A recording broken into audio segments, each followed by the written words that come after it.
So we want to start by framing admissions, or at least the current state of admissions at UT Austin. There's a little of TBD here to be announced in terms of the actual statistics. UT hasn't fully released what's called the common data set for this year's admissions class, the class of 2022. But the statistics that they have released already indicate that for the first time, the admissions rate for UT Austin will drop below 30%. As a frame of reference, the year before the pandemic, the admit rate for UT Austin was 38%. So a significant drop based in large part on the inflation in the number of applications that UT Austin has received. When they released the remaining portion of their admissions decisions, UT noted that this year approximately 75% of their admitted class was in the top 6% of the high school that the student attended. A year ago, the top 5 colleges at UT, remember, you don't really apply to UT, you apply to a major or a college at UT. These were the top 5 colleges. Certainly natural sciences and liberal arts have a whole variety of majors, communications and business, fewer majors. You get a sense of just how dominant the in-state percentages at UT Austin. Again, remember, this is capped by the state legislature. You also get a sense of an institutional imperative that UT has, and that is to really help students step into a UT experience with first-generation students, and then a staff that sometimes surprises families. Disproportionately, the applicants at UT are female, not male.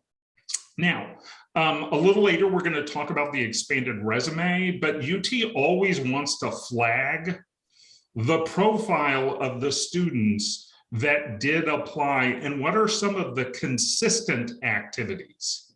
Not those unique one-off activities, but the consistent activities that they see. And you can see the kind of initiative and impact that UT is looking for in the students that they admit. So one of the great things about UT admissions is that it's holistic. Now you might wonder, what do I mean by the word holistic? And what I mean by that is that they really do take into account the entire application.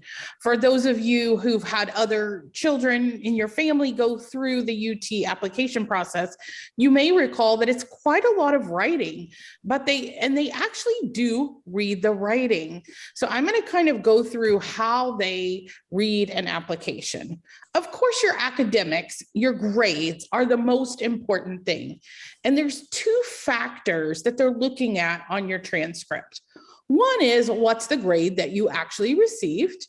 And 2 is, what's the rigor? Were you maybe taking an AP class? Were you maybe taking an IB class? Or were your classes regular? Those things are going to come into account as they look at your academic transcript. And they're especially looking at, and you're going to hear this throughout this whole presentation, so I apologize.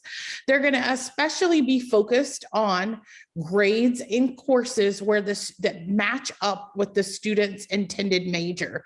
So for example, if a student is engineering, they're going to be honing in more on grades in math and in sciences. That doesn't mean that you can get a C in English and it won't matter, but they are honing in on that fit to major really throughout the whole process. Now, good news in terms of UT is that they, even pre-pandemic, UT has never been very strongly focused on test scores, okay? So we've had an incredibly wide range of test scores get into UT. I mean, as low as a 21 on the ACT, as high as a 36 and everything in the middle, okay? So now, Again, now here I go saying it the second time, they're going to be looking at the part of your test score that matches the major that you're applying into. So if you're applying into English, they're going to be looking at the reading piece of yours. If you're applying into something math related like business, they're going to be looking more at the math. And actually they have someone, once you have your major chosen, who's pulling out and highlighting that score. So that's always important to know. That is only at UT. That does not happen a lot of other places.